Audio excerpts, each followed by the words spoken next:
அது 5ஆம் தேதி காலமாக 10 என்னுடைய சிறப்பு அதாவது அன்றைய போலீஸார் பிடிச்ச சம்பந்தமாக தான் கலைக்கிறது தான் டைம் ஒதுக்கணும். அதில் வேறு டாபிக் மாறிட்டோமோ டப்புன்னு மைக் ஆஃப் பண்ணிடுவாங்க. அனுமதி எடுத்ததுக்கு புறம்பாக கலைக்கிறாரு. அண்டே தினம் இல்லை அடுத்த நாள் எனக்கு டைம் கிடைக்கும். உங்களோட வேலையில் பட்ட டிசிசி மீட்டிங் கூட முடிக்க அள்ளி கொடுத்தோம் அள்ளி கொடுத்தோம்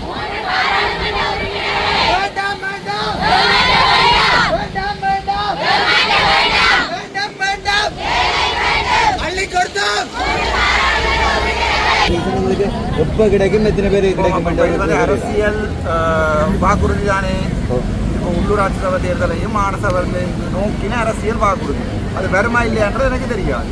ஆனால் கேட்க வேண்டிய கடமை உங்கள்ட்ட சார்பாக கேட்க வேண்டிய கடமை எனக்கு இருந்தது. நான் கேட்டேன் இவ்வளவு பேர் சார்பாக நான் உங்களை நன்றி சொல்றோம், வாழ்த்துக்களை தெரிவிக்கிறேன். ஆனால் அதுக்குரியவன் அது செய்யணுமா இல்லையான்றது எதிரால தான் தீர்மானம். இப்போ சொல்லியிருக்கிறா செய்யறான். இப்போ தான் சொன்ன நான் கேட்டேன்னா ஆனந்த சுதாரை ரிலீஸ் பண்ண சொல்லி யாரு இப்போ எங்கள் அரசியல் கைதியை ஓமெண்ட் சொல்லியிருக்கிறார். ஏன் ஓமெண்ட் சொல்லியிருக்கார்? இன்னொரு உள்ளூராட்சி சபையும் மாநசபையும் அதைக்கு வேணும். அதுக்கு ஓமெண்ட் சொல்லி வேற இல்லையான்றது எனக்கு தெரியாது. அதுக்கு நீங்கள் கேட்கணும். நீங்கள் ஒரு பொறுப்பு கூட யாருன்னு கேட்டாலும் அரசாங்கத்தை பிரதிநிதிப்படுத்துகிற பாராளுமன்ற உறுப்பினர். அதே சரி நான் உங்களுக்கு 3 கத்திர தோட்டத்தை மாதிரி வச்சுட்டு வந்தானே. அதான் அதுக்குரிய பொறுப்பு கூட நான் உண்மைட்ட கூட அவ்வளவுதான். அதுக்கு தான் நாங்கள் பலமாக நிற்கிறோம். இப்போ எங்களுக்கு என்னென்னு சொன்னால் நாங்களும் அந்த மீட்டிங்லேயே சரி கதைக்கிறதுக்கு அங்கே இப்போ இருங்க அப்ரூவல் கிடைக்கல. எங்களை கூட்டி கொண்டு போய் செயலாளரோடான்னு கதைச்சது. அப்போ நான் செயலாளர்கிட்ட வந்து நான் இந்த கடிதத்தை ப்ரொபோசலையும் கொடுத்துட்டுனா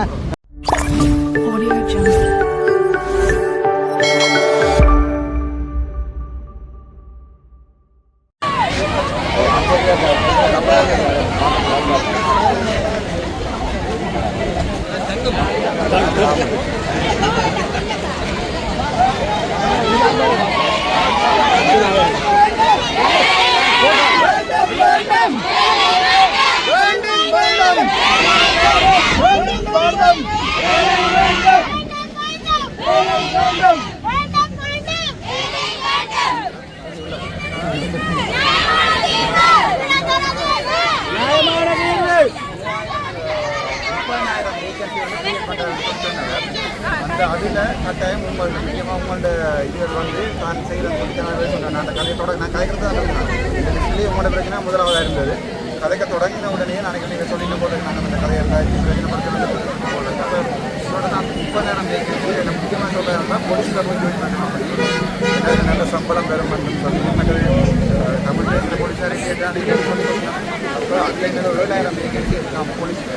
அதில் போய் மற்றது தான் கிரியேட் பண்ணுற நாடை கிரியேட் பண்ணுறது. மற்றது அதில் அவர் என்ன சொல்கிறேன்னா எக்ஸிக்யூட்டிவ் லெவலில் நாடை கிரியேட் பண்ணுறாங்க. இப்போ நீங்கள் இப்போ டெவலப்மெண்ட் ஆஃபீஸர்ஸ் வந்து எப்போ போகிறீங்க நோம்பலாக லோவர் லெவலில் தான் போகிறீங்க. எக்ஸிக்யூட்டிவ் லெவலில் லோவர் லெவலில் இருக்கிறாங்க விட எக்ஸிக்யூட்டிவ் லெவலில் நான் நாடை கிரியேட் பண்ணுறேன்னு சொல்லியிருக்கிறேன். அவர் முதல்படி வார்த்தை செய்வார்னு நான் உங்களோட விஷயம் காய்ச்சேன். கிடைச்ச சந்தர்ப்பத்தில் முடிஞ்ச வரைக்கும் கதைக்காம தான் ட்ரை பண்ணேன். அப்படி நான் விஷயம் காய்ச்சிருக்கிறேன். நாளைக்கு அடுத்த அது மட்டும் இல்லை அந்த சுகாதாரத்துறை ஊழியர் அந்த பிரச்சனையும் காய்ச்சினா நம்ம அவர்களுக்கு கண்டிப்பாக நடவடிக்கை எடுக்கணும்னு சொல்லியிருக்கோம். நடவடிக்கை எடுக்கிறது சரியான. இப்போ நான் இந்த இலங்கை ஃபுல்லாக தான் எடுக்கிறேன். வடக்கில் அந்த ரெக்கார்டிங் எடுத்து பாருப்போ நான் சொல்லியிருக்கேன் வடக்கு கிழக்கு போராட பாதிக்கப்பட்ட பிரதேசம். இங்கே இருக்கிற வடக்கில் வடக்கில் 5 மாவட்டத்தில் ஏற்ற மாதிரி % வருமா? நான் அதை சிறப்பாக கேட்டேன்னா இல்லை எங்களுக்கு வடக்கு கிழக்கு போராட பாதிக்கப்பட்டதுனால எங்களுக்கு எக்ஸ்ட்ராவாக அடிஷனலாக பெனிஃபிட் தர சொல்லி கேட்டேன். அதுக்கு மூமெண்ட் சொல்லியிருக்கேன். அந்த ரெக்கார்டிங் லைவ்ல இதில் பார்த்துருக்கு நீங்கள் பார்க்கலாம். எங்களுக்கு நாங்கள் திருப்ப நாங்கள் ரோட்டில் நிற்கிறது ரீசன் எங்களுக்கு எப்போ கிடைக்கும் எத்தனை பேர் கிடைக்கும் அரசியல் வாக்குறுதி தானே. இப்போ உள்ளூராட்சி சபை தேர்தலையும் மாநசபையும் நோக்கின அரசியல் வாக்குறுதி அது வருமா இல்லையான்றது எனக்கு தெரியாது. ஆனால் கேட்க வேண்டிய கடமை உங்கள்ட்ட சார்பாக கேட்க வேண்டிய கடமை எனக்கு இருந்தது. நான் கேட்டேன். இவ்வளவு பேர் சார்பாக நான் உங்களை நன்றி சொல்கிறோம், வாழ்த்துக்களை தெரிவிக்கிறேன். ஆனால் அதுக்குரியவன் அது செய்யணுமா இல்லையான்றது எதிரால தான் தீர்மானம். இப்போ சொல்லியிருக்கிறா செய்யறான். இப்போ தான் சொன்ன நான் கேட்டேன்னா ஆனந்த சுதாரை ரிலீஸ் பண்ண சொல்லி யாரு இப்போ எங்கள் அரசியல் கைதியை ஓமெண்ட் சொல்லியிருக்கிறார். ஏன் ஓமெண்ட் சொல்லியிருக்கார்? இன்னொரு உள்ளூராட்சி சபையும் மாநசபையும் அதைக்கு வேணும். அதுக்கு ஓமெண்ட் சொல்லி வேற இல்லையான்றது எனக்கு தெரியாது. அதுக்கு நீங்கள் கேட்கணும். நீங்கள் ஒரு பொறுப்பு கூட யாருன்னு கேட்டாலும் அரசாங்கத்தை பிரதிநிதிப்படுத்துகிற பாராளுமன்ற உறுப்பினர். அதே சரி நான் உங்களுக்கு 3 கத்திர தோட்டத்தை மாதிரி வச்சுட்டு வந்தானே. அதான் அதுக்குரிய பொறுப்பு கூட நான் உண்மைட்ட போறேன் அவ்வளவுதான். அதுக்கு தான் நாங்கள் பலமாக நிற்கிறோம். இப்போ எங்களுக்கு என்னென்னு சொன்னால் நாங்களும் அந்த மீட்டிங்லேயே சரி கதைக்கிறதுக்கு அங்கே இப்போ இருங்க அப்ரூவல் கிடைக்கல. எங்களை கூட்டி கொண்டு போய் செயலாளரோடான்னு கதைச்சது. அப்போ நான் செயலாளர்கிட்ட வந்து நான் இந்த கடிதத்தை ப்ரொபோசலையும் கொடுத்துட்டுனா மெயில் அட்ரஸில் கேட்டால் இது உங்களோட மெயில் அட்ரஸ் தானோ ஆல்ரெடி போன திங்கக்கிழமை ரிக்வெஸ்ட் பண்ணினான். அதுக்கு ரெஸ்பான்ஸ் இல்லை. அதுக்கு ரெஸ்பான்ஸ் பண்ணி இதே மாதிரி நாங்கள் 2 பேர் கச்சேரியில் வந்து தன்னிட்ட ப்ரொபோசல் தாங்கன்னு சொல்லியிருந்தா கூட நாங்கள் இன்றைக்கு பேர் நிற்க வேண்டிய அவசியம் இல்லை. அப்போ நாங்கள் போராட்டம் செய்யறதுக்கு நீதிமன்றம் உங்களுக்கு அனுமதி அளிச்சிருக்கோம். அதால நீங்க அது மட்டும் கடமை, நீங்க அதை செய்யலாம், பிரச்சனையும் இல்லை. இது சம்பந்தமான ஜனாதிபதிக்கும் தெரிவிக்கப்பட்டிருக்கு. அவரும் தான் வேகன்சி கிரியேட் பண்ணி தாரன்னு சொல்லி இருக்கிறார். அப்போ அவ்வளவுதான் ஜனாதிபதியிலிருந்து எங்களுக்கு வந்த பதவி. நடக்குமா நடக்காதான்றது உள்ளூராட்சி தேர்தலில் தான் தெரியும். அவர் அதுக்கு பிறகு செய்கிறாரா இல்லாட்டி மாநசபைக்கு பிறகு செய்கிறாரா இல்லாட்டி செய்யாமையே விடுறாருன்றது அவற்றை வாக்குறுதியில பொறுத்தது. நான் உங்களோட கடமையை நிறைவேற்றியிருக்கேன். உங்களோட சார்பாக அது விளங்கு. அதுக்கு நன்றி. என்ன இப்போ இவங்களுக்கு வந்து எங்களுக்கு 40 வயசு தாண்டியும் இருக்கிறாங்க. இல்லை இப்போ நான் பார்த்துருக்கேன் 1-2 இது ஓலகள் கூட படிக்காத யூடியூப் மற்ற போய்க்க கூட யூடியூப் படிக்காது. ஏனென்றால் ஒரு ஜூனியர் கிராஜுவேட் பெயின் வந்து சாதாரணமானது இல்லை. ஆனால் நாங்கள் சும்மா ஃபேஸ்புக்கிலையும் சும்மா கிளிச்சு எழுதுறதையும் நான் அதை கணக்கெடுக்கிறேன். நீங்கள் என்ன செய்யணும்னு சொன்னால் ப்ளாக் பண்ணிட்டு போயிட்டு அந்த மாதிரி ப்ரொஃபைலில் பார்க்குறதுல வேலையே இல்லை. ஒரு ஜூனியர் கிராஜுவேட் ரேகிங் வேண்டி ரேகிங் கொடுத்து வெளியான வரைக்கில் தான் நம்ம வெளி தெரியும் ஒரு எதிர்பார்ப்பு இருப்போம் வேலை இருக்குமான்னு சொல்லி. ஆனால் அதை விளங்குற அளவுக்கு எங்கள்கிட்ட சமூகம் இல்லை.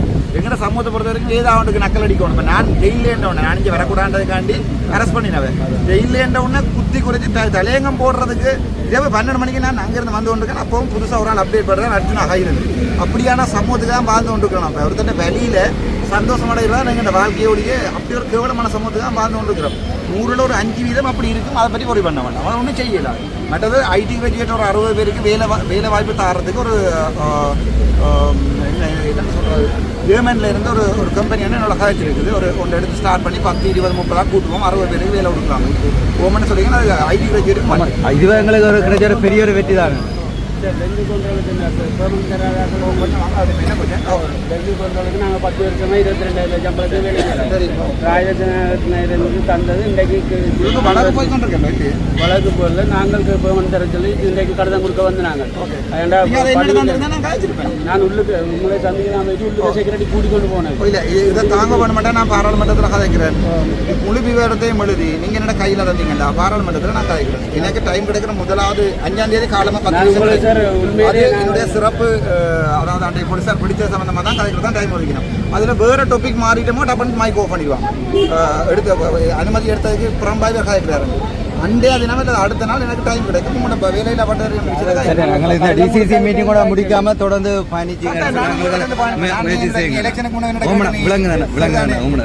நான் வெல்லுவேன் வந்த அப்புறம் நீ வந்த கதையை நான் வேலை செய்யணும் படமராஜி எனக்கு வேலையில்லாத வேலையாடுறா இந்த 6 லட்சம் ஜனத்துக்காண்டியே நான் வேலை செய்வேன். சரிதானே?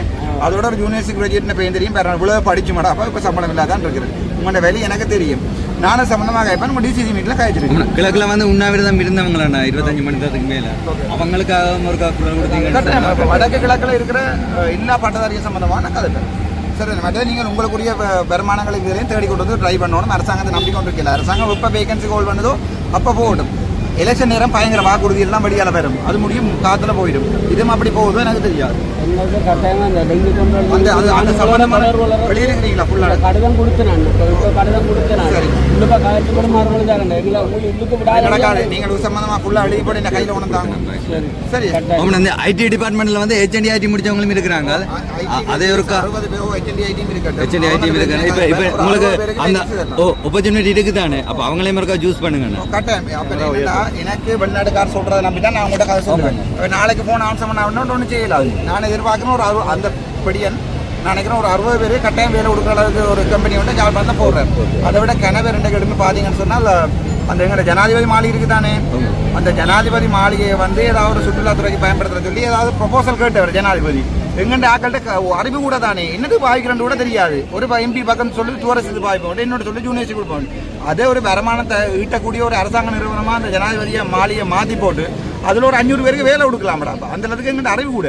ஜனாதிபதி கேட்குறார் உங்களோட ரோட்டை இவ்வளவு தூரம் போடுறதுக்கு ரோட்டுக்கு ஏதாவது ப்ரொபோசல் வச்சுருக்கீங்கன்னா ஒன்றும் இல்லை. இப்போ என்னோட படகுல இப்போ உங்களுக்கு ஏதாவது வேலை தாரத்துக்கு ஐடியா இருக்கா இங்கே இருக்கிற கவர்மெண்ட் அஃபிஷியல்ஸுக்கு இல்லை. இப்போ நான் கத்துறையும் குளர்றாலே பெரிய யோசனை இல்லை. சரியா? Okay, thank you. சரி எஜென்டி ஐடிஎம் இருக்கா கட்டாயம். பார்த்தீங்கன்னா தேங்க்ஸ் அண்ணா.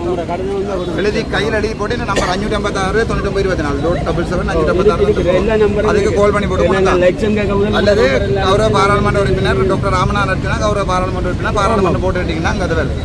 சரி சார், தேங்க்யூ. ரைட், உங்களை காய்க்க வேண்டியா காய்ச்சிருக்கேன். சரி,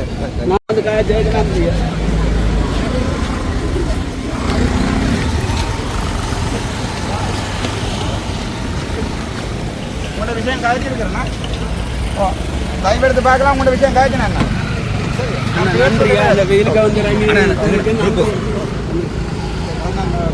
முதல் நீங்கள் அந்த இது கிடைக்குதானே நான் செய்கிறேன். பாராளுமன்றத்தில் கதைக்க விட்டு முதலாவது விஷயம் உங்களோட விஷயம் கதைக்கிறேன். சரிதானே? வேறு என்ன நான் செய்யணும்னு சொல்லு.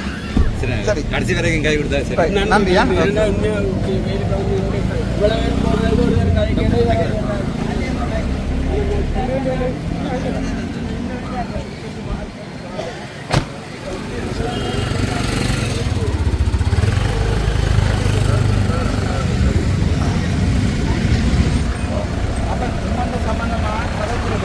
அவர் அதுக்கு நடவடிக்கை எடுக்கலன்னு சொல்லியிருக்கிறார். ஓ, அது போடுவோம். அது கொஞ்சம் இந்த எலெக்ஷன் நேரம் முடிய நான் செய்யலாம். இல்லை, நாங்கள் உங்களுக்கு சம்பந்தம் ரெக்கார்டிங் எடுத்து பாருங்க. Okay doctor. நன்றியா, நன்றி.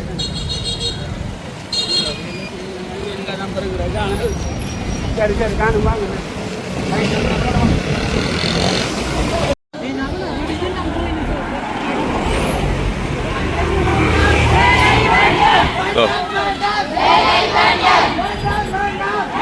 தள்ளி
அள்ளி கொடுத்தோம். அள்ளி கொடுத்தோம்.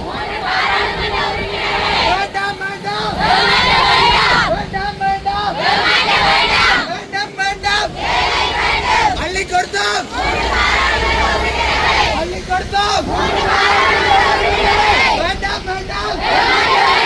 வேண்டாம் வேண்டாம்.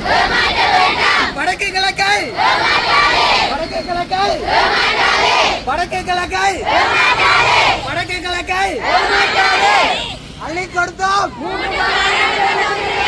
அள்ளி கொடுத்தோம். அள்ளி கொடுத்தோம். வேண்டாம் வேண்டாம். வேண்டாம் வேண்டாம். வேண்டாம் வேண்டாம். அங்கே போமா அங்கே போமா அங்கே போமே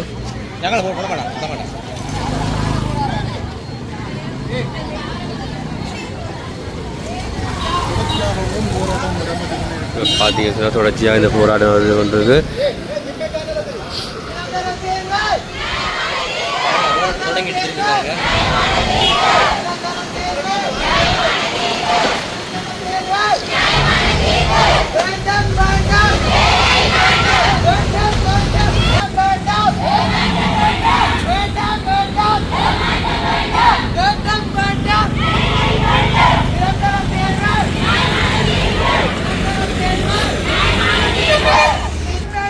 வேலை வேண்டும். வேண்டாம் வேண்டாம். வேலை வேண்டும். வேண்டாம் வேண்டாம். வேலை வேண்டும்.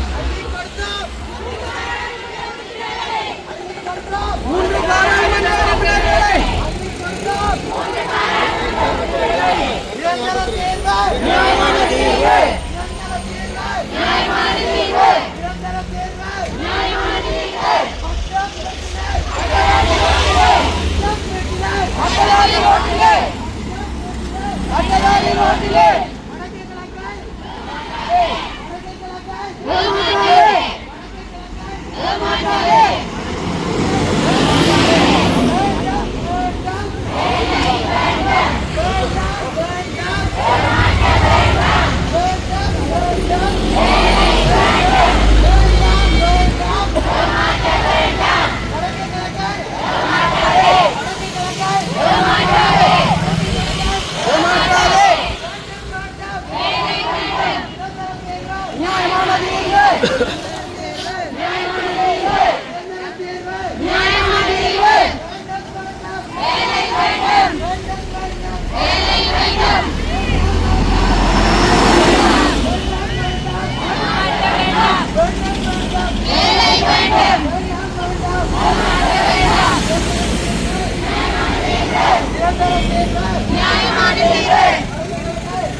வேண்டாம் வேண்டாம்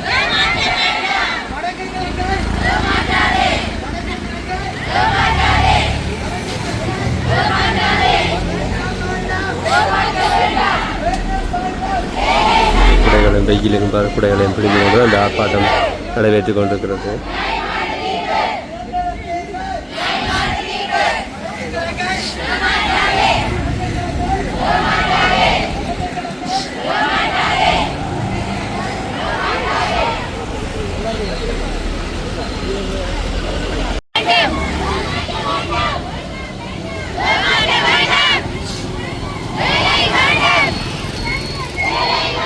வேண்டாம் வேண்டாம்